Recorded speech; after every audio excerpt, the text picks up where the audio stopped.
Olive was in a big field. She was wearing a warm scarf and a woolly hat. She was surrounded by huge balloons with baskets underneath them. There were people inside the baskets, and everyone seemed very excited. Olive noticed a sad-looking penguin, so she went over to investigate. Hello, my name's Olive. She said. Is something wrong? Yes. Wailed the penguin. I'm Pilot Pete. I was supposed to take part in the Great Hot Air Balloon Race today, but my teammate hasn't arrived and you can't fly a hot air balloon on your own. Well, maybe I can help fly your hot air balloon. Oh, thank you. That would be wonderful. And he helped Olive climb into the basket. Come on, hop in. Watch your feathers. The race started. Pete fired the gas cylinders and the balloon took off, rising high into the sky. They were travelling very fast, and Olive and Pete were soon overtaking all the other balloons. They were up so high, Olive could see for miles, and the town below her was very clear. Oh, look at that! Oh, we're winning. She spotted lots of houses that looked really tiny from so high up, as well as a school with children waving from the playground. Hello! Suddenly, disaster struck, Oh, no. said Pete. We're running out of gas. We haven't got enough fuel to finish the race. We'll never win now. Olive peered over the edge of the basket. They were getting lower in the sky, and the other balloons were passing them. What are we going to do? Then Olive spied a factory with pictures of springs painted on the side. A hot air balloon? Some springs? I think I may have an idea. Said Olive, pointing at the factory. Can we land over there? Pete landed the balloon in front of the spring factory, and a man wearing a suit came out to meet them. Hello, Said the man. I'm factory manager. Can I help you? Do you have any spare springs that we could have? Asked Olive. Yes, you see these old springs? You can help yourself. Thanks very much. You're welcome. Olive collected 4 big springs and attached them to the bottom of the basket. Then she climbed back into the basket and jumped up and down to make the balloon spring into the air. Oh, what are you doing? Olive and Pete bounced high into the sky and flew over the countryside, each bounce taking them higher and higher. And soon they were overtaking all the other competitors. Bravo, Olive. Shouted Pete as they finished the race in first place.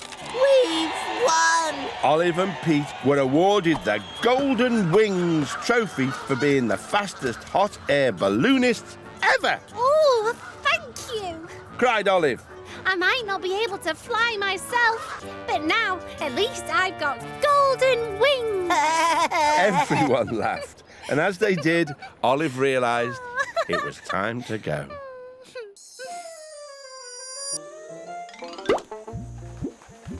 Typical Olive, daydreaming again. Said her mum. Okay, actually, I've been bouncing in a hot air balloon. Your head's been in the sand too long, dear. Said Olive's dad. Her little brother laughed.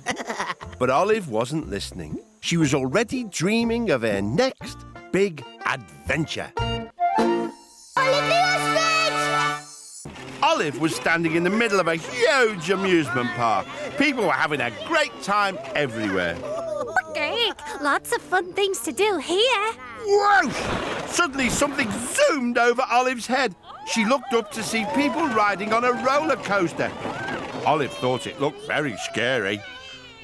Oh, wow. Wish I could have a go on that. Olive looked down and saw a little hamster.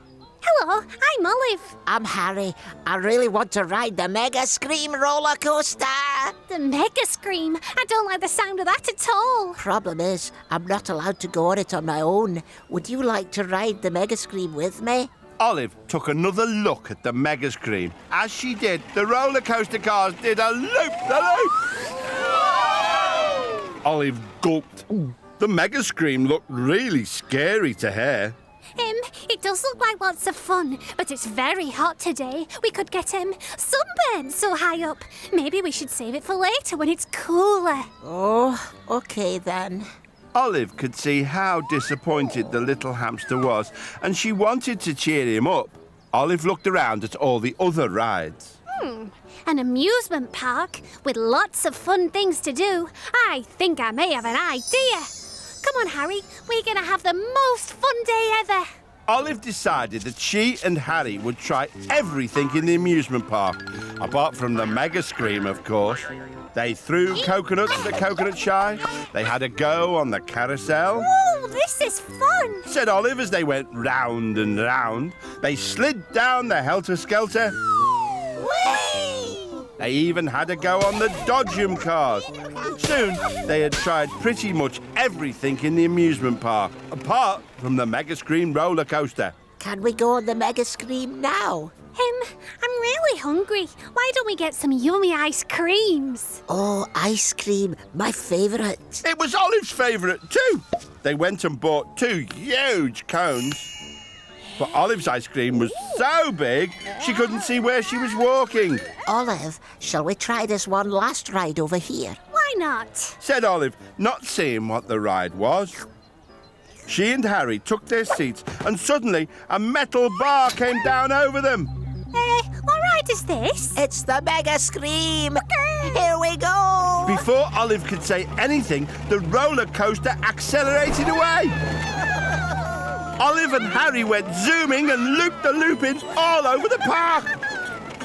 Isn't it amazing, Olive? I thought I'd be scared, but now I'm on it. This is the best ride ever. Finally, the ride came to the end. Olive and Harry looked down. Their ice creams had disappeared. They looked behind them to see 2 foxes covered in ice cream. Sorry. Our ice creams must have flown off the cones somewhere on the ride. We rather enjoyed our surprise snack. Said one of the foxes. Olive and Harry got off the Mega Scream. Thanks for giving me such an amazing afternoon. And thank you for helping me get over my fear of roller coasters. Chuckled Olive. They both laughed. And as they did, Olive realised it was time to go. Typical Olive, daydreaming again. Said her mum. Actually, I rode the Mega Scream roller coaster. Your head's been in the sand too long, dear. Said Olive's dad. Her little brother laughed. But Olive wasn't listening. She was already dreaming of her next big adventure. Olive the Ostrich! She could hear some tinkly music. It was coming from a little white van that was parked nearby. And Olive could see all sorts of things inside the van. Oh, those look tasty. Exclaimed Olive. Olive was wearing a white overall and a special paper hat. She could hear strange grunts coming from inside the van. Hello? Are you all right? Asked Olive, and she reached in through the window to help. Up popped a very cold lady. Thanks. Shivered the lady. I'm Millie Vanilla. I'm Olive. Pleased to meet you.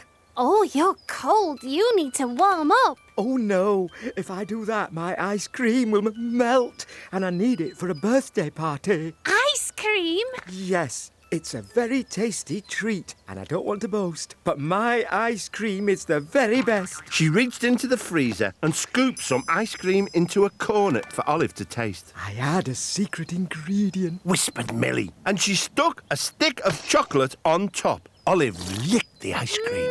It's very tasty. Like I said, the very best. Now I mustn't be late for the party. Would you like to help me? Oh, yes, please. Olive jumped into the van and they drove off. They were nearly there when Olive heard a bang. The van stopped with such a bump that all the chocolate sticks fell out of the window. Olive and Millie got out to see what was wrong. One of the tyres was completely flat. All the air's leaked out. But Millie was more worried about the big brown puddle on the ground. What's worse, all my chocolate sticks have melted in the sun. What am I going to do? At least we still have the ice cream. But how can I get to the party with a hole in my tyre? Olive looked through the ice cream van window and saw the cornets and cherries. Cornets? Cherries? I think I may have an idea. She bit the end off a cornet and stuck it in the hole in the tyre. Then she scooped up the melted chocolate and poured it in through the hole. When the tyre was full, Olive plugged the hole with a cherry. Oh, good as new. Thanks, Olive. And so, with the tyre fixed, they drove to the party. The children cheered as Olive and Millie handed out ice cream cornets, but the birthday boy looked puzzled. Where's my chocolate stick? He asked. Millie began to sniffle. He only likes ice cream with a chocolate stick stuck in it. Well, never mind. Olive told the boy. This is the very best ice cream. Not without the chocolate stick, it isn't. He noticed the mended tyre. Hey, if I can't have a chocolate stick, can I have that cherry? Oh, not that one. Cried Olive. But before Olive could stop him, the boy pulled the cherry out of the tyre.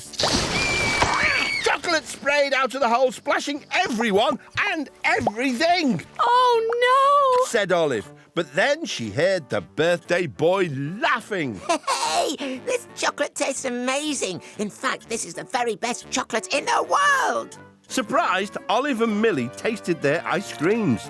Yum! Yum. I don't want to boast, but he's right. Boasted Millie. Which makes this the very best ice cream in the world. Everyone laughed, and as they did, Olive realised it was time to go. Typical Olive, daydreaming again. Said her mum. Okay, actually, I made the very best ice cream in the world. Your head's been in the sun too long, dear. Said Olive's dad. Her little brother laughed. But Olive wasn't listening. She was already dreaming of her next big adventure. Olive found herself on a seaside pier lined with amusement stalls all covered in flashing lights. Oh, this place looks like fun.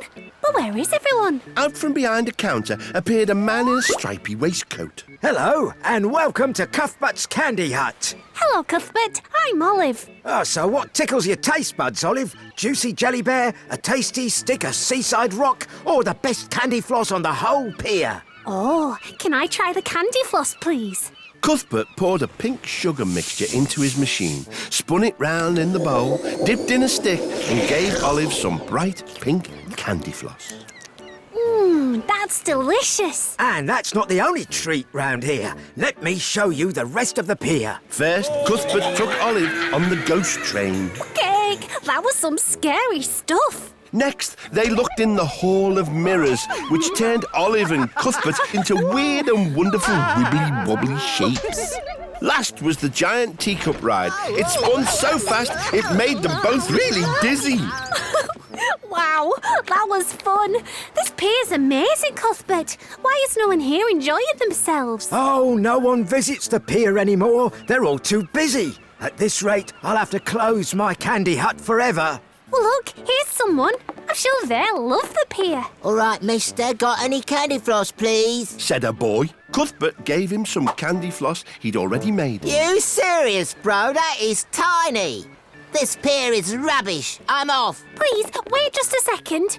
Cuthbert, your candy flosses are a bit small, but maybe I can help. Olive looked around. Giant spinning cups, big candy canes. I think I may have an idea.